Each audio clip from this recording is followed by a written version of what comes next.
Bonjour Pierre, Bonjour. merci d'avoir accepté mon invitation. Pierre, tu es économiste, membre de la Fondation Copernic et tu as publié hier une tribune dans Le Monde qui répondait à celle de Thierry Pech, le patron du think tank Terra Nova. Alors l'objet du contentieux, c'est la gauche et les classes populaires. Thierry Pech a écrit dans sa tribune la semaine dernière le clivage qui opposait jadis de manière parfois un peu simpliste les dominants aux dominés ne suffit plus à rendre compte de cette complexité et de poursuivre. L'altérité sociale prend ainsi le visage de la domination économique et culturelle, mais aussi de l'exclusion de ceux qui dépendent des minima sociaux et dont on souhaite d'autant plus s'éloigner qu'on craint de devoir les rejoindre un jour à la faveur d'un accident de la vie. Est-ce qu'il y a quelque chose qui ne te va pas dans ces affirmations? Qu'est-ce qui ne va pas dans la tribune de Thierry Pech? Bien, le problème de Thierry Pech et de Terra Nova, bon, ce n'est pas la première fois que Terra Nova essaye de parler de la gauche et des rapports entre la gauche et les classes populaires. Bon, on se souvient qu'en 2011, ils avaient fait un rapport qui, en fait, disait qu'il fallait que la gauche laisse tomber les ouvriers et les employés pour se concentrer sur les femmes, les soi-disant minorités, etc. Bon, et qui, en fait, était un rapport qui avait servi à justifier l'abandon des classes populaires, notamment les ouvriers et les employés, par les gouvernements successifs du PS. Bon. Donc là, c'est une nouvelle reformulation de tout ça. Ce qui est tout à fait significatif, c'est que Thierry Pech, dans la phrase que tu viens de citer, parle d'accident de la vie. Bon. C'est-à-dire que des gens tomberaient dans l'exclusion par des accidents de la vie. Et c'est quoi ces accidents de la vie? Bon, bah, on sait ce que c'est. Ces accidents de la vie, c'est les résultats des politiques néolibérales, de régression sociale, de précarité du travail qui sont menées maintenant depuis des décennies. Bon. Et comme par hasard, la tribune de Thierry Pech ne dit pas un mot sur les politiques néolibérales menées par les gouvernements de gauche depuis des décennies. Par C'est-à-dire les qu'il y a une gouvernements de gauche. Pour de toi, c'est ça gauche. qui est important. Non, mais parce que ça, c'est pour bien comprendre. Toi, tu considères que ce qui est grave, c'est la trahison par la gauche dite de gouvernement de ces idéaux, on va dire, socialistes ou communistes, euh, ou bien c'est aussi ce qui a pu aussi casser la classe ouvrière, c'est aussi les politiques néolibérales menées par la droite. Non, il y a évidemment les politiques néolibérales menées par la droite qui ont transformé en profondeur les classes sociales, sous aussi l'impulsion des transformations du capitalisme que ces politiques ont encouragé. Bon, on pourra peut-être revenir dessus parce que je pense que c'est un élément essentiel. Mais ensuite, il y a un rapport spécifique, évidemment, de la gauche gouvernementale par rapport aux classes populaires. Historiquement, la gauche était porteuse d'une perspective d'émancipation, d'extension des droits. Bon, les classes populaires ont toujours été divisées. La classe ouvrière était divisée. Il n'y a jamais eu une classe ouvrière homogène. Bon, Thierry Pech, dans son papier, laisse entendre qu'auparavant, il y avait une homogénéité des classes populaires. C'est totalement faux. Les classes populaires étaient très divisées. Ces divisions se sont évidemment perdurées et se sont transformées, mais il y avait deux choses qui permettaient de dépasser ces divisions, qui étaient d'une part cette extension continuelle des droits euh, qui avait commencé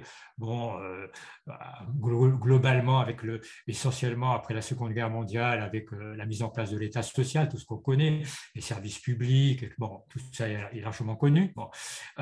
Et aussi le fait qu'existait une perspective émancipatrice, un imaginaire social émancipateur lié à l'idée qu'il allait y avoir des lendemains qui chantent, c'était l'expression de l'époque, le socialisme, le communisme, qui en fait donnait une identité politique, idéologique à ces classes populaires. Bon. Mais alors, donc juste pour bien comprendre ce que tu dis, toi, tu dis que l'identité des classes populaires au sortir de la Seconde Guerre mondiale se fait non pas sur la matérialité des conditions de leur existence, mais sur, en gros, la puissance de leurs imaginaires, en l'occurrence des imaginaires socialistes ou communistes.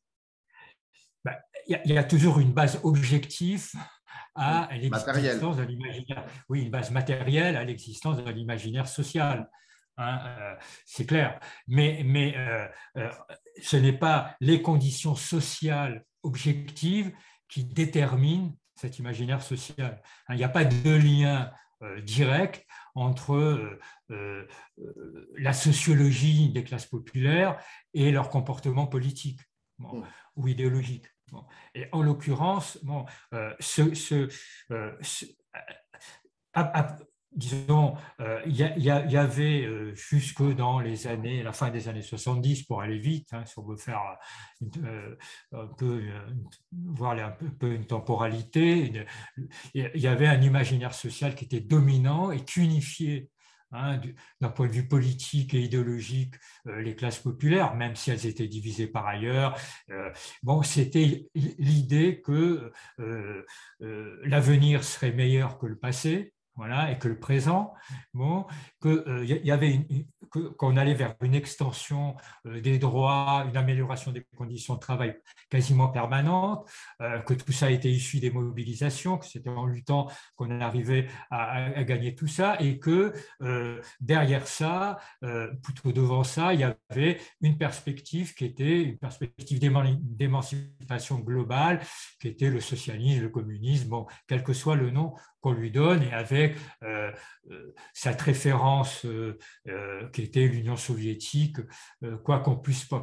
Voilà, personne ne savait réellement, à part des initiés, ce qui se passait réellement en Union soviétique. Hein, bon, mais pour la masse des gens, voilà, il y avait une alternative au capitalisme. Bon, ça ne veut pas dire que ce qui s'y passait réellement était une alternative réelle au capitalisme, ni était émancipatrice. Mais dans cet imaginaire-là, bon, eh bien, voilà, l'Union soviétique jouait ce rôle d'alternative au capitalisme. Bon. Tout ça s'effondre. Bon, à la fin des années 70 au début des années 80, pour de multiples raisons sur lesquelles on pourrait revenir. Bon. Et à partir du moment où cela s'effondre, on voit qu'on est dans une situation radicalement nouvelle. Parce qu'à la fois, il y a une offensive, hein, capitaliste qui transforme les conditions des classes populaires, avec la fin des collectifs ouvriers. Bon, ce que dit Thierry Peck, qui là est juste, hein, bon, mais Thierry Peck ne fait pas, ne fait pas la relation entre cette transformation sociologique des classes populaires et les transformations du capitalisme lui-même. Et donc, il naturalise, d'un certain point de vue, hein, il dépolitise, hein, ces transformations, bon, ce qui est un gros problème. Et donc, on a donc cette offensive du capital, hein, avec des défaites ouvrières, des défaites sociales très, très importantes à l'époque, hein, bon, qui se combine avec l'effondrement de l'identité ouvrière et l'effondrement de cet imaginaire social. Bon. Et donc, les deux se combinant, on arrive à la situation dans laquelle nous sommes aujourd'hui, dans laquelle il y a plus de perspectives émancipatrices qui permettent, bon, de sublimer, de dépasser les divisions qui existent dans les classes populaires. Alors, Thierry Peck n'arrête pas dans sa tribune de dire qu'il ne suffit pas de déclarer sa fidélité aux classes populaires, il faut aller les rencontrer. Je crois que c'est même comme ça que Le Monde a titré la tribune. Mais c'est quoi cette obsession en fait de vouloir rencontrer les classes populaires? Pourquoi la gauche ne cherche pas plutôt à être les classes populaires plutôt qu'à aller les rencontrer? Est-ce qu'il n'est pas là aussi le problème? Bah, je pense que Thierry Peck n'a pas totalement tort aujourd'hui. C'est-à-dire qu'aujourd'hui, on a une partie, enfin, la gauche en général, bon, et même d'ailleurs une grande partie de la gauche populaire, qui est extérieure aux classes populaires. Bon. Donc il y a un problème majeur. Hein. C'est-à-dire que ce qui n'était pas le cas auparavant. Hein. C'est-à-dire même le Parti socialiste, qui est un parti du gouvernement, avait une implantation dans les classes populaires. La social-démocratie, bon, même si en France elle était beaucoup plus faible qu'ailleurs, avait une implantation dans les classes populaires. Le Parti communiste avait une implantation dans les classes populaires. Il a encore un tout petit peu. Enfin, bon, on voit bien aujourd'hui où il en est. Bon.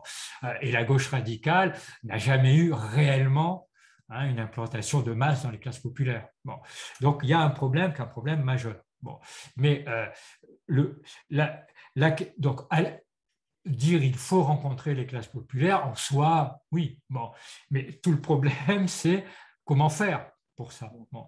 Et pour ça, il faut que la gauche soit porteuse d'une perspective d'émancipation. Bon. Et pas d'une perspective de gestion de l'ordre existant. Bon.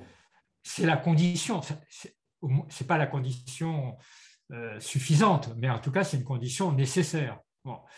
Or, et c'est le point aveugle de ce que racontent Terranova et Thierry Peck, qui font comme si il suffisait d'aller vers les classes populaires, mais pour leur dire quoi? Pour leur dire que c'est bien la politique d'austérité, qu'il faut rembourser la dette, qu'il faut se serrer la ceinture, que dans le capitalisme mondialisé, il n'y a pas d'autre choix que les actionnaires dominent la vie économique. Bon. Oui, mais là, c'est un peu dur, Pierre, parce que là, si on parle dans des termes que j'aime pas trop, tu vois, mais des termes d'offres politiques, il y a des offres politiques qui sont aujourd'hui sur la table et qui paraissent émancipatrices. Par exemple, le programme, je vais me faire le défenseur de Jean-Luc Mélenchon et de la France Insoumise, mais le programme de l'avenir en commun, il rejoint pas mal ce que tu dis là. Il pourrait être considéré comme émancipateur. Et pour autant, il n'a pas l'adhésion populaire qu'on pourrait espérer. Est-ce que le problème, c'est pas précisément… Moi, je reviens sur cette histoire d'identité en fait, entre la gauche et les classes populaires. Est-ce que le problème, c'est pas toujours de dire, comme tu le dis, en fait, de dire des gens qui viennent avec un programme, avec une perspective émancipatrice, et que c'est pas finalement les classes populaires elles-mêmes, en fait, qui sont capables, à mon avis, de prendre en charge leur destin émancipateur. Il y a, à mon avis, deux problèmes différents. Bon. D'une part, si on prend l'avenir en commun, c'est un programme. Bon. Un programme, c'est évidemment tout à fait nécessaire. Et d'ailleurs, en 2017, ça a été assez efficace, parce que Jean-Luc Mélenchon a fait quasiment 20% des voix. Bon, ce qui est tout sauf dérisoire. Mais un programme, ça ne remplace pas une perspective émancipatrice, un imaginaire social. Un programme, c'est une suite de mesures tout à fait nécessaire. Sans programme, pour qu'il y ait un imaginaire social, il faut, comme tu le dis tout à fait, qu'il y ait une mise en mouvement des gens eux-mêmes. L'idée du communisme, elle ne sort pas de Marx ni de Proudhon, elle sort des ouvriers qui ont découvert cette idée dans leur lutte sociale. Marx ensuite l'a reprise, l'a théorisé, tout ce qu'on veut. Mais donc c'est une affaire qui est une affaire compliquée. Ils ont une sorte de rapport entre, d'une part, pour définir, Marx définissait le communisme comme le mouvement réel qui a aboli l'état des choses. Une perspective émancipatrice, c'est ça, c'est un mouvement réel qui abolit l'état des choses. Mais aussi, il faut des organisations politiques, il faut des programmes. Et donc, c'est la rencontre, la symbiose entre tout ça. Comment se fait cette symbiose-là? Personne ne peut le dire à l'avance. Or, aujourd'hui, il y a des programmes, ce n'est pas les programmes qui manquent. Il y a l'avenir en commun, ce que tu as cité, il y en a d'autres. La Fondation Copernic a sorti des tas de propositions, l'association Attaque, les économistes atterrés. Mais évidemment, pour qu'il y ait un imaginaire social émancipateur, il faut voir aujourd'hui qu'il faut que cet imaginaire social soit porté par un sujet. Or, le problème, c'est que l'idée même d'un sujet de la transformation sociale, d'un sujet révolutionnaire, comme on disait il n'y a pas si longtemps, est quelque chose qui est problématique. Parce que s'il y a eu bon, l'existence justement d'une identité ouvrière, d'un sujet révolutionnaire, c'est parce que cette perspective émancipatrice a pu être un moment créée et qu'il y a eu cet imaginaire social. Aujourd'hui, nous sommes dans une situation où il y a un éclatement général, bon, et une identité qui reste à reconstruire, tout simplement parce qu'on sait qu'il n'y a pas un rapport un rapport social qui structure la société dans son entièreté. Il y a le rapport capital-travail, qui est évidemment un rapport très important. Bon, hein, donc le rapport salarial et tout ce qui renvoie au rapport salarial, mais ça ne résout pas, par exemple, la question écologique. Hein, bon, ça ne résout pas la question du racisme et des discriminations. Ça ne résout pas la question de l'oppression des femmes. Hein. Bon, et si on prend...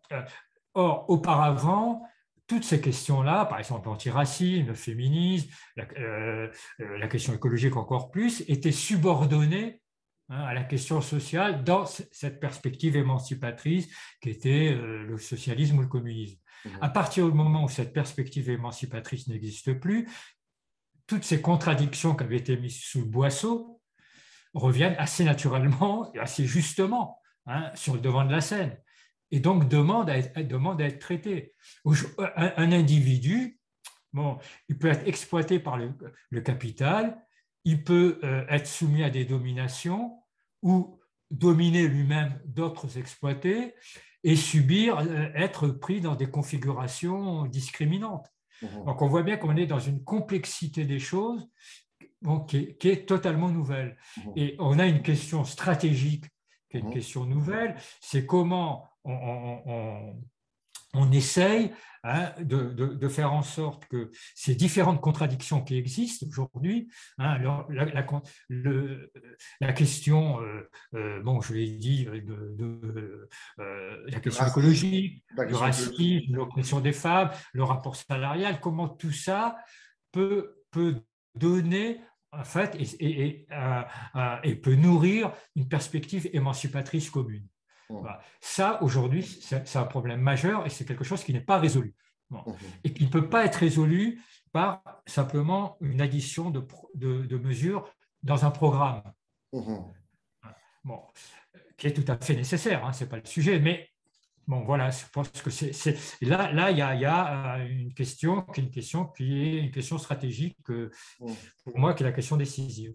Ok, mais en fait, j'ai l'impression que là, toi, tu l'as analysé comme ça, tu as analysé le problème comme ça. Tu n'es pas le seul à l'avoir analysé de la sorte.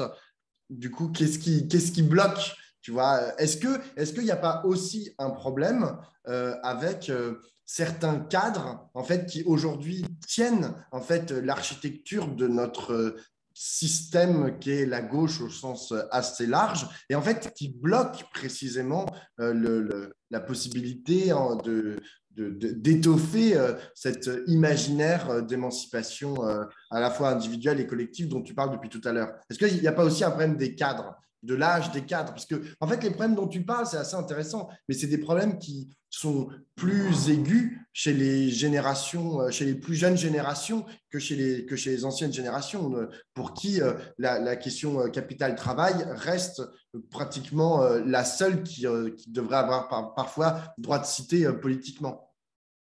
Non, je pense qu'on est dans une phase qui est une phase de transition, hein, fondamentalement. Et donc de décomposition, recomposition, ce qu'on voit bien, hein, aujourd'hui. Bon, donc, d'un certain point de vue, si on fait des comparaisons historiques, bon, qui valent toujours ce qu'elles valent en la matière, quand le mouvement ouvrier est né, bon, il est né historiquement dans la suite de la Révolution française. Bon. Et pendant toute une période, ceux qui voulaient prolonger la Révolution française et l'amplifier se référaient à la Révolution française, à ce qui s'était passé. C'était la référence, unique, et les gens cherchaient à refaire ce qui s'était passé pendant la Révolution française. Une grande partie du 19e siècle, c'est ça. Bon. Et puis, ça ne marchait pas. Voilà, la Commune ayant été d'ailleurs le dernier moment en France où il y a eu cette tentative de refaire une fois de plus les journées révolutionnaires qui s'étaient passées. Il y a eu juin 48 avant, etc. Donc, on voit bien qu'on est un peu aujourd'hui dans une situation de ce type. C'est-à-dire que on voit d'où l'on vient. C'est-à-dire, il y a, pour moi, le mouvement ouvrier tel qu'il était né justement à la fin du 19e siècle est mort. Il existe encore la gauche et les syndicats, il y a des partis de gauche, il y a des syndicats, mais le mouvement ouvrier en tant que mouvement lié à mouvement d'émancipation lié à une classe sociale particulière qui est le prolétariat ou la classe ouvrière, ce mouvement-là, il est mort. Ce qui ne veut pas dire que les syndicats sont morts ou que les partis de gauche sont morts, c'est autre chose. Mais cette idée qu'il y a un mouvement d'émancipation lié à une classe sociale particulière, ça c'est fini. Donc, maintenant, il faut voir comment on reconstruit un nouveau mouvement d'émancipation. Ça, c'est la tâche actuelle et notamment la tâche des jeunes générations. Mais surtout que là, ce que tu es en train de me dire, c'est que ça a pris 100 ans, en gros, entre 1789 et, on va dire, la fin du 19e siècle. Donc là, on en a pour 100 ans, en fait, à reconstruire un nouveau mouvement d'émancipation. Je ne sais pas si on a le temps. On peut penser que les choses vont peut-être s'accélérer. Voilà. Non, je donnais cette référence historique pour essayer, pas tellement pour la temporalité, mais surtout pour qu'on puisse comprendre dans quelle phase on était. Je pense que, par exemple, l'importance qu'a pris la question écologique aujourd'hui accélère beaucoup les choses. On voit notamment parmi les jeunes le féminisme, le renouveau de l'antiracisme politique. Tout ça montre qu'il y a des choses qui bougent, notamment parmi les jeunes générations. Mais le lien entre tout ça se fait aujourd'hui en pointillé. C'est un des gros problèmes. Alors, justement, j'ai une toute dernière question, Pierre.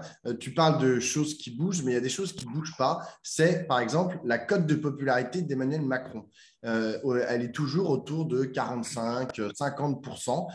C'est donc une cote de popularité qui est très haute. Comment tu expliques que notre président, alors même qu'il y a des études qui ont commencé à démontrer qu'il a accentué les inégalités entre les plus riches et les moins riches, et qu'il a mené une politique très dure de casse sociale, comment tu expliques qu'il soit toujours porté par des sondages qui sont favorables avec une cote de popularité qui ne faiblit pas? C'est quoi le secret de son adhésion? Est-ce que tu penses que c'est parce que, je sais pas, les gens considèrent qu'il a bien géré la crise du Covid? Comment c'est possible? Et est-ce qu'il n'est pas là aussi le problème, en fait, de la gauche? C'est qu'en face, en fait, on a un type qui se porte à merveille, en fait, politiquement. On verra s'il se porte vraiment à merveille à la fin du cycle électoral. Mais je pense que tout d'abord, il y a eu une volonté d'Emmanuel Macron de siphonner l'électorat de droite.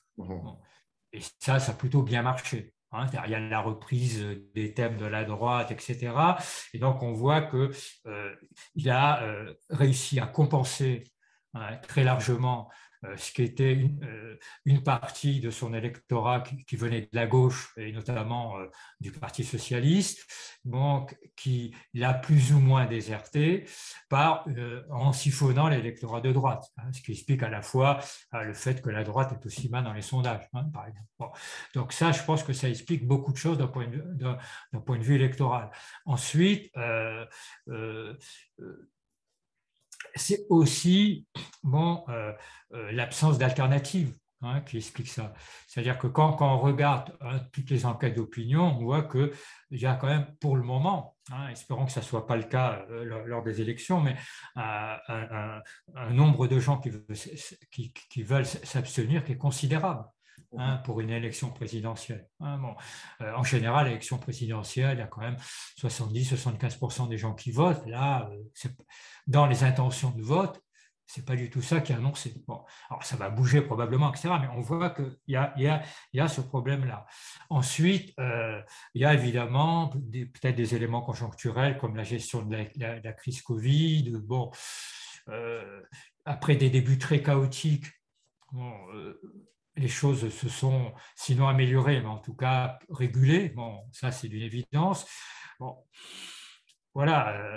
Tu penses pas que ça va durer? Enfin, tu penses que c'est… Là, tu ne me parles pas en fait d'une adhésion en fait au projet d'Emmanuel Macron. Tu me parles de genre, c'est une espèce de valeur refuge dans lesquelles Je les gens pense que vont à reculons. non, je pense que quand on regarde les choses, bon, on peut pas dire qu'il y a une adhésion aujourd'hui de la société française au néolibéralisme. C'est pas vrai. Hein. Toutes les enquêtes d'opinion, dans les préoccupations des Français. Bon, là, il y a eu le sondage d'ailleurs fait par la France Insoumise, sondage anonyme sur ses propositions, ont montré que les propositions de la France Insoumise, alors on ne disait pas que c'était celle de la France Insoumise, mais bon, les propositions sur leur contenu étaient très majoritairement approuvées par les sondés. Hein, alors, on peut avoir des doutes sur le sondage, tout ça, mais malgré tout. Hein, bon. Donc, je ne crois pas du tout qu'il y ait une adhésion aux thèses néolibérales, ni même, hein, par ailleurs, qu'il y ait une telle droitisation, hein, de la société française. Je pense qu'il y a une droitisation du champ médiatique et du champ politique. Oui. Est-ce qu'il y a une droitisation dans la société française? Franchement, c'est tout à fait discutable.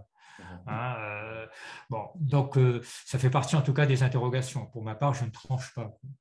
Bon, on va terminer sur cette note positive de non-droitisation de la société française. Merci beaucoup, Pierre. Merci à toi.